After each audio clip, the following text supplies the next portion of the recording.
The Second Amendment allows U.S. citizens the right to bear arms. Ratified in December of 1791, the amendment states, "A well-regulated militia being necessary to the security of a free state, the right of the people to keep and bear arms shall not be infringed." Substantial amount of discrepancies between the viewpoints of those in favor of the Second Amendment and those who oppose.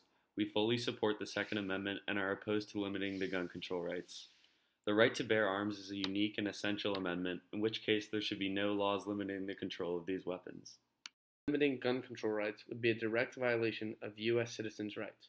The Founding Fathers wrote this amendment and restrictions and limitations to freely bearing arms, which would violate and infringe the rights of citizens in the United States. Is the right to bear arms unlimited, or is there a limit? Look, the Second Amendment really predates the Bill of Rights. Our Founding Fathers believed strongly in gun rights for citizens. Frankly, they thought it was an assumed right. They didn't put it in the Constitution because they didn't think it would ever be in jeopardy, but ultimately you saw attempts later on to take away gun rights, so they said it's so important, we're going to make it one of the 10 Bill of Rights constitutional changes. James Madison originally proposed the Second Amendment soon after the Constitution was officially ratified to protect U.S. citizens against political tyranny. Some of the amendments, if not most of them, can be interpreted in a manifold of different ways. In June of 2016, the Supreme Court passed a 5-4 majority decision conferring an individual the rights to keep and bear arms, however was subject to regulations such as concealed firearms and assault rifles.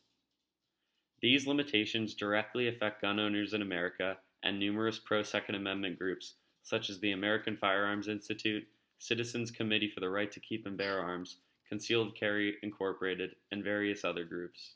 In response to many of the regulations presented over the years, the Citizens Committee for the Right to Keep and Bear Arms are dedicated to the protection of the U.S. citizens' firearm rights. Their organization is designed to help all Americans understand the importance of the Second Amendment and its essential role in keeping Americans free. Too many rules, regulations, and limitations are taking away from the rights of the U.S. citizens, as countless organizations and individuals are directly impacted. Gun control regulations have led to a recent growing support for gun rights. For the first time in decades, there is more support for gun rights than there is gun control. This recent shift is due to a plethora of people in favor of gun rights for the means of personal safety, along with supporting their Second Amendment freedoms. Research centers, one in particular being the Pew Research Center, surveyed that 52% of U.S. citizens say it is more important to protect the rights of Americans to own guns, while 46% say it's more important to control gun ownership. Not only are more Americans siding with the freedom of the Second Amendment, but they are demonstrating their rights and freedoms as U.S. citizens, which is the right to bear arms.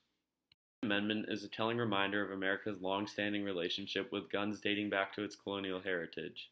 The Second Amendment is an essential touchstone for the many people who identify with American society's affinity for firearms. The entirety of our stance on gun control essentially comes down to the protecting the freedom of Americans. Taking guns away from Americans takes away their freedoms and infringes on the Second Amendment a great deal. The amendment and its incredibly controversial content, along with recent gun violence across the United States, has rallied many people and groups to oppose loose gun regulations. Although this crucial amendment protects the freedoms of U.S. citizens, there is room for concern with recent gun violence occurrences. Just as there are a large amount of organizations opposed to gun control, there are a substantial amount of groups in favor of gun control regulations. Groups such as Coalition to Stop Gun Violence, Law Center to Prevent Gun Violence, Everytown for Gun Safety are all strongly in favor of severely limiting the ability to purchase and own firearms with ease or at all.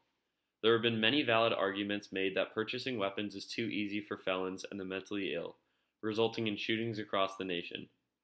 There have been an absurd amount of mass shootings in the recent years due to mentally sick people obtaining firearms. We do believe there should be more in-depth background checks on who is able to acquire a weapon in the U.S. However, we do not believe U.S. citizens using their weapons legally should be punished by taking away their weapons. Cause for concern in this day and age as to weapons falling into the hands of mentally sick people. With the Supreme Court passing votes to regulate and abolish the purchase of assault rifles and concealed weapon carry in most states and regions, these occurrences will happen far less often. The American people should not have their freedoms taken away by the misuse of some individuals. Although many pro-gun control organizations make compelling arguments, adding too many regulations and taking away guns from law-abiding citizens interferes with their rights as U.S. citizens. the control of weapons infringes upon the essential Second Amendment, specifically the right to bear arms. Regulations to the banning of weapons directly interferes with beliefs of the founding fathers of our great nation, that the people of this country have the right to bear arms, and those shall not be infringed upon. Any rule or regulation limiting the use of weapons across America does not follow the Second Amendment written in our Constitution that we as Americans live by every day. This topic is incredibly important to us because we believe in freedom and we believe in our rights as U.S. citizens, that those two very important things should not be taken away from us.